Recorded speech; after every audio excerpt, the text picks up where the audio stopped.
Aquí inicia La Fosa Escéptica, un lugar para ejercitar la mente, con Alfonso Villalpando.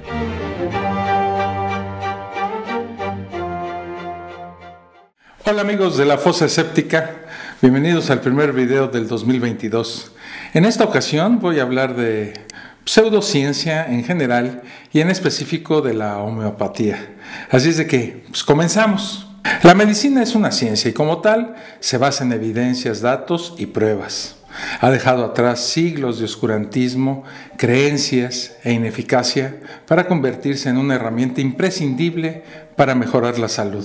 Los avances científicos han permitido formar a profesionales con conocimientos y recursos suficientes para curar, prevenir y mejorar la esperanza y calidad de vida de millones de personas con enfermedades como la diabetes y el cáncer, que en otros tiempos habrían causado su muerte. La aplicación del pensamiento científico racional a la medicina ha contribuido en gran medida a estos logros. Por desgracia todavía hay enfermedades para las que no hay tratamientos eficaces que disminuyan el dolor y el sufrimiento. Por otro lado, la medicina se ha convertido en un negocio para muchos, no siempre lícito, en el que se desenvuelven como peces en el agua las denominadas medicinas alternativas o complementarias. Las medicinas alternativas no funcionan. Como dijo el comediante australiano Tim Minchin, si las medicinas alternativas funcionaran, serían medicina. Los seguidores de estas medicinas inútiles suponen que existe una conspiración mundial para ocultar el potencial asombrosamente curativo del agua con azúcar, que ellos llaman homeopatía, o perforarte el cuerpo con agujas, como aseguran los partidarios de la acupuntura, o que todo el poder médico está en las manos de un ser superior, como pregonan los fanáticos del Reiki. Y así, una larga lista de pseudoterapias que crece día a día, y aparte a nosotros que no creemos en estas tarugadas nos llaman idiotas. Pero si realmente sirvieran esas cosas para algo, además de llenarle los bolsillos a sus practicantes, estaríamos tirando a la basura millones de dólares en tratamientos que podríamos sustituir por medicina alternativa que es mucho más barata. Los defensores de las denominadas terapias alternativas suelen culpar de sus males a las farmacéuticas, que según ellos ocultan los beneficios de estas prácticas para evitar la quiebra de sus prósperos negocios. Lo dicen como si quienes fabrican y venden preparados homeopáticos que carecen de cualquier principio activo fueran asociaciones benéficas y no, como lo son, multinacionales que ganan miles de millones de dólares vendiendo agua con azúcar y que no dudan en emprender campañas de desprestigio contra sus críticos. El problema es que ninguna pseudociencia ha demostrado ser más efectiva que una pata de conejo o el agua bendita. Para decirlo más claramente, los centros de investigación sobre terapias alternativas no han desarrollado ninguna terapia efectiva contra ninguna enfermedad, a pesar de haber gastado miles de millones de dólares. En verdad que, por desgracia, la medicina científica no lo cura todo, pero a ella le debemos que la esperanza de vida se haya duplicado en los últimos 100 años. Por su parte, siglos de terapias tradicionales orientales no consiguieron que la esperanza de vida aumentara en sus países originarios, donde sin embargo ha aumentado esta esperanza de vida tras la llegada de la medicina científica, que no lo cura todo.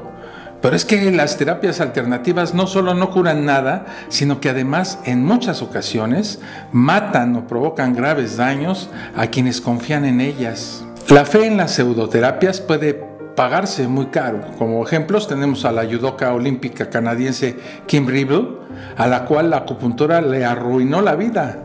Al actor Kevin Sorbo, las manipulaciones de su quiropráctico le causaron un aneurisma y 3 trombos. Una niña canadiense de 10 años murió de cáncer porque sus padres la sometieron a un tratamiento con terapias alternativas en vez de llevarla a un tratamiento convencional. Los milagros no existen. Y confiar en la medicina alternativa es creer en los milagros. El éxito de muchas pseudoterapias se basa en que ofrecen al paciente un entorno relajante, con atención personalizada, que genera pues un efecto placebo. Aunque hacen creer que son curativas, ninguna ha pasado por filtros científicos rigurosos como los ensayos clínicos para demostrar su eficacia. Si hubiera alguna evidencia de la utilidad de alguna de estas pseudoterapias, sin duda ya sería parte de la medicina, porque la medicina mantiene un equilibrio complicado entre el escrutinio escéptico de todas las hipótesis terapéuticas y una gran apertura crítica a las nuevas ideas. Pero ¿de quién es la culpa de que estas pseudociencias sean tan populares? El auge de las pseudoterapias tiene múltiples culpables. Destacan las celebridades que las publicitan, los medios de comunicación que exageran sus virtudes y extrañamente podríamos citar a la propia comunidad científica médica e incluso algunas universidades por no remarcar el carácter falso de estas pseudoterapias. Y es que según a quien le preguntas, la ciencia tiene una ventaja. Una teoría no es más verdadera si más gente cree en ella, o un influencer con millones de seguidores la apoya, o te la recomienda tu mejor amigo o vecino. La ciencia pues no funciona así. Pero actualmente un tweet o cualquier comentario en Facebook se extiende más rápido y llega a más gente que cualquier estudio científico. Y cuando este estudio se publica, pues el daño ya es irreversible. Actualmente, uno de los problemas más graves son el movimiento antivacunas y las pseudoterapias. En este video me voy a centrar en la homeopatía. En primer lugar, lo primero que tenemos que preguntarnos es ¿qué es la homeopatía? Y para contestarnos esto, les voy a platicar la historia de su fundador, el médico alemán Samuel Hahnemann, que vivió entre 1755 y 1843. En 1790, este individuo estaba investigando con la corteza del quino, que es un árbol procedente de América y cuya corteza se utilizaba en el tratamiento de las fiebres recurrentes, lo que actualmente se conoce como paludismo. Habría que mencionar que en aquella época la medicina estaba en pañales, que muchas enfermedades eran sentencia de muerte y que las operaciones eran dolorosísimas, ya que no existía la anestesia como la conocemos hoy. Entonces cualquier terapia, por extraña que pareciera, pero que requiriera menos dolor, era aceptada de inmediato. Este médico estaba experimentando ciertas sustancias en él mismo y observó que ingerir la corteza le producía un cuadro sintomático similar al que producía la fiebre intermitente. En 1791 ofreció una explicación de los resultados de sus experimentos. Decía que los resultados eran asombrosos. Insistía en que ingerir la corteza del quino vencía principalmente la fiebre intermitente al provocar por sí mismo la aparición de una fiebre de corta duración. A ver, voy a explicar por qué este doctor llegó a esta hipótesis. No era la corteza del quino la que curaba la malaria, sino un componente que se encontraba en la corteza de ese árbol llamado quinina, que durante muchos años fue el elemento principal para la creación de la medicación contra la malaria. Uno de los excesos de tomar dicha sustancia es la fiebre, además de otros efectos secundarios. Por lo que, presumiblemente, esto fue lo que ocurrió. Hahnemann tomó demasiada quinina. Desde su experimento con el quino, había establecido la teoría de que para curar una enfermedad, los médicos necesitan emplear una medicina que sea capaz de producir otra enfermedad artificial muy similar a aquella natural que se desea combatir. A esto lo denominó principio de curación por lo similar. La ley de similia, inventada por Hahnemann y que proclama que lo similar cura lo similar, afirma que una sustancia curará una enfermedad si suministrada a una persona sana provoca los mismos síntomas muy parecidos a los que produce dicha enfermedad. De esta base deriva el nombre de la homeopatía. Homoi, similar, y patos, sufrimiento. Esto es en griego. Pongamos un ejemplo. Si usted tiene una diarrea, esta puede curarse, según la homeopatía, suministrándole una sustancia que en una persona sana produzca diarrea. ¿Se curará de su diarrea si se le suministra hipoclorito de sodio? Yo lo dudo, pero Hahnemann sí lo creía. Aquí es importante ubicarnos nuevamente en el medio intelectual de los tiempos de Hahnemann. En los tiempos del fundador de la homeopatía, no se había desarrollado la teoría infecciosa de la enfermedad elaborada gracias a los trabajos de Pasteur y de Koch. Esto deja ver la ingenuidad de las explicaciones de Hahnemann. La elección de los medicamentos homeopáticos también es curiosa, Hahnemann afirmaba que para elegir el medicamento apropiado se debía administrar a una persona sana cantidades cada vez mayores de esa sustancia hasta que aparecieran los primeros síntomas de intoxicación. Los síntomas debían compararse con las enfermedades registradas y si eran similares a los síntomas de alguna enfermedad, esa sustancia pasaba a considerarse como un medicamento útil para el tratamiento de tal enfermedad. Volvamos al ejemplo de la diarrea. Supongamos que ya comprobamos en un ratón de laboratorio que el hipoclorito de sodio produce diarrea. En ese momento afirmamos, basados en la ley de los similares, que el hipoclorito de sodio es un buen remedio para la diarrea. La segunda base de la homeopatía es la ley de los infinitesimales. Este principio dice que cuanto más pequeña sea la dosis, más poderoso será el efecto de la sustancia. Hahnemann afirmaba que los efectos de la sustancia se potencian con la dilución de la misma. Cuanto más diluida esté la sustancia activa, más poderoso será su efecto. Retomando el ejemplo con el que estamos trabajando de la diarrea, debemos diluir el hipoclorito de sodio en agua para potenciar sus propiedades curativas, siguiendo estrictamente la ley de los infinitesimales. Las diluciones que usan los homeópatas son decimales, por lo tanto, para seguir con nuestro ejemplo, tomaremos una décima parte del hipoclorito de sodio y lo disolveremos en un 9 décimos de agua destilada. Agitamos, mezclamos, repetimos la operación. Entonces tomamos de la solución una décima parte y la disolvemos en otro recipiente en 9 décimos de agua destilada. Según Hahnemann, con esto estamos haciendo un medicamento más eficaz. La homeopatía suele hacer diluciones de una molécula de sustancia activa en 1 millón o 1 en 10 millones. Y en algunos casos se llega a grados de dilución tan extremos que la probabilidad de encontrar alguna molécula de la supuesta sustancia activa en el medicamento final es inferior al 50%.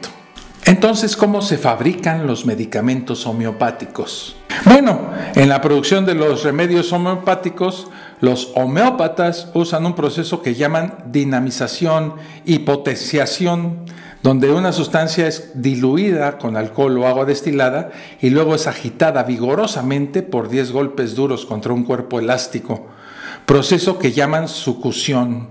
Para facilitar la sucusión, Hahnemann le pidió a un artesano que hacía monturas para caballos que construyera un tablón de madera especial para golpear. Bueno, con lo que les he hablado, voy a tratar de explicar cómo se fabrica cualquier medicamento homeopático según el método de Hahnemann. Tome nota, porque gracias a él podríamos crear una medicina homeopática para curar todas las enfermedades que se conocen.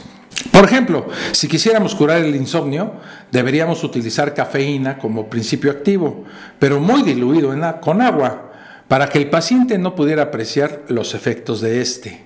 ¿Quiere usted curar el cáncer o el SIDA? Por supuesto que los podemos curar con homeopatía. Solo necesitaríamos añadir unas células cancerígenas o el VIH, pero diluidos en grandes cantidades de agua. Tanto los críticos como los defensores de la homeopatía usualmente intentan ilustrar las disoluciones utilizadas en la homeopatía con analogías. Se dice que Hahnemann dijo que con un procedimiento adecuado podría terminar con una epidemia si pudiera vaciar una botella de su medicina en el lago de Ginebra, pero que el problema sería sacudir el lago 60 veces como lo marca su procedimiento. Otro ejemplo es la equivalencia de una disolución 12C, muy usada en medicamentos homeopáticos, que sería como disolver una pizca de sal en el agua que contiene el océano Atlántico. Imagínense. Para ejemplificar esta sandez, un remedio homeopático con una disolución 3cc equivale a diluir 1/3 de una gota de sustancia original en todas las aguas de la tierra. Un popular remedio homeopático para la gripe es una disolución 200c de hígado de pato. La estupidez de esta preparación es que en todo el universo observable existen 10 elevado al 80 átomos. Una disolución de una molécula en todo el universo sería de alrededor de 40 C. El remedio de hígado de pato requeriría, por lo tanto, 10 a la 320 universos extras para conservar simplemente una única molécula en el producto final. Es por estas razones que las disoluciones altas de uso típico son consideradas como el aspecto más estúpido de la homeopatía. Al final de su vida, Hahnemann, para ser aún más ridiculizado, estableció otro principio. Imagínense, en 1828 publicó un libro que se llamaba Las enfermedades crónicas, donde sostuvo que salvo en el caso de la sífilis y el de una enfermedad dermatológica en que se produce una inflamación de los folículos pilosos, todas las enfermedades crónicas están producidas por la sarna. El médico, ya en pleno delirio mental, proponía que para combatir enfermedades tan diversas como el cáncer, la gota, la neurosis, la parálisis o el asma, había que usar medicamentos contra la sarna. Esto condujo a que, por su falta de coherencia teórica y su total desconocimiento de la realidad, sus colegas calificaran como moda pasajera a la homeopatía.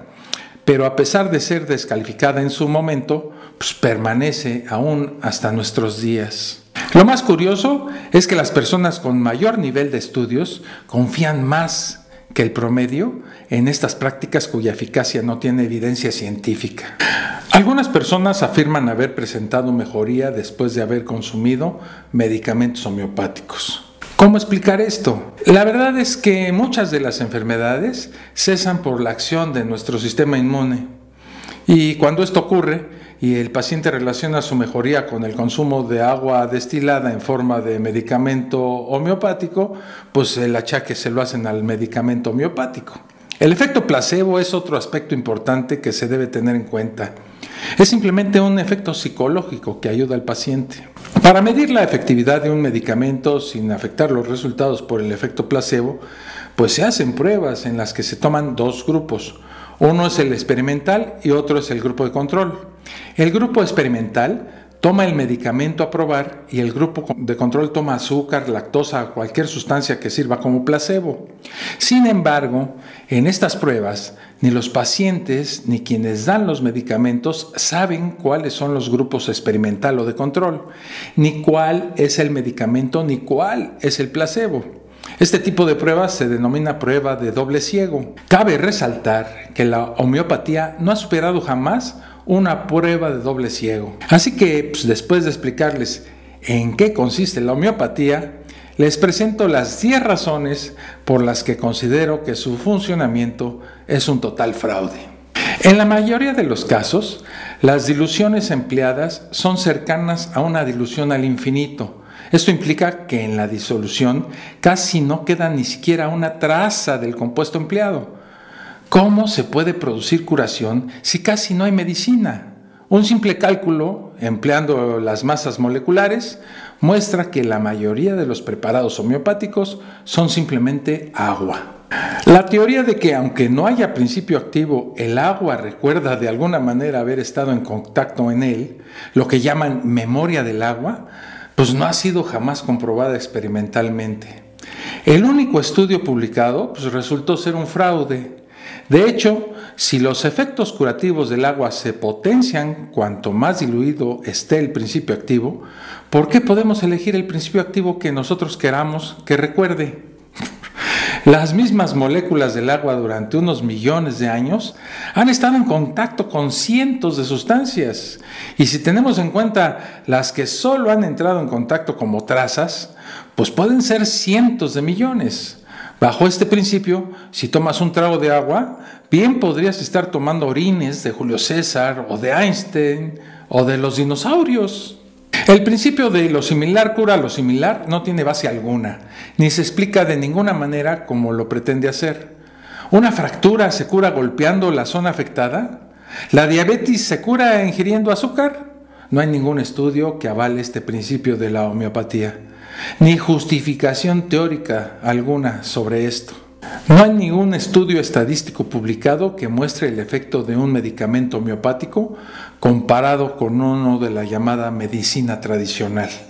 Hay personas que mejoran, pero no hay estudios que muestren estadísticas acerca de qué mejorías se deben a remisiones espontáneas que ocurren con frecuencia o al efecto placebo. Los únicos estudios estadísticos publicados sobre tratamientos homeopáticos no muestran resultados que difieran significativamente del efecto placebo. Una técnica que solo cura enfermedades leves, pero se muestra incapaz ante las enfermedades importantes, ya de por sí es altamente sospechosa, ¿no? La homeopatía afirma que es imposible conocer los procesos internos de una enfermedad. Por lo tanto, rechaza conocer el origen de las enfermedades y por eso rechaza la existencia de patógenos como lo son virus y bacterias. De esta forma, contradice todos nuestros conocimientos sobre las enfermedades. Y fíjense, cualquier persona sin ningún tipo de conocimiento médico puede ser homeópata, ya que el diagnóstico se basa simplemente en una serie de preguntas y en utilizar una lista de posibles tratamientos que los homeópatas llaman repertorio. ¿Que lo que tienes es rojo y duele? Pues te toca tomar belladona, da igual que sea una faringitis aguda o un bebé al que le están saliendo los dientes. Actualmente, la homeopatía mezcla conceptos totalmente diferentes, como la ley de infinitesimales y el principio de similitud, que se mezclan con energías vitales, herboristería y hasta con compuestos farmacológicos tradicionales. Muchos de estos métodos son incompatibles con la teoría original homeopática. Fuera de sus propios seguidores, los científicos han considerado como una burda farsa a la homeopatía, a la cual consideran charlatanería. Existe una ausencia total de evidencia estadística sólida de su eficacia terapéutica.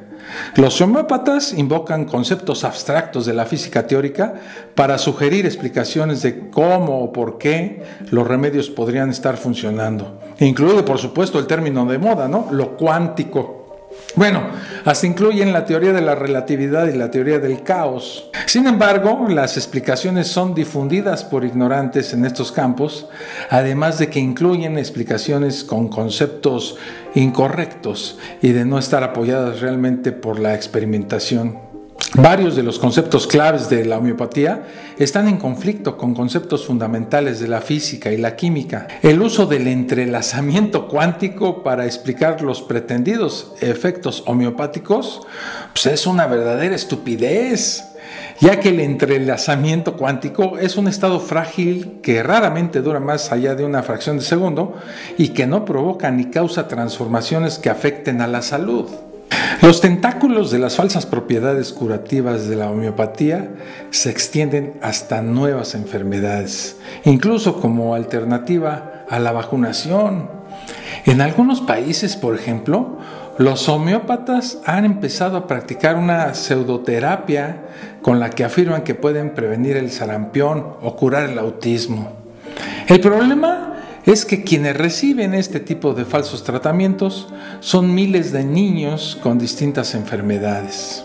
Y a pesar de que las autoridades de todo el mundo ya están luchando contra la amenaza para la salud pública de la homeopatía, en un contexto tan relajado como lo son nuestros países latinoamericanos, parece casi imposible que se pueda detener la proliferación de estas pseudoterapias fraudulentas.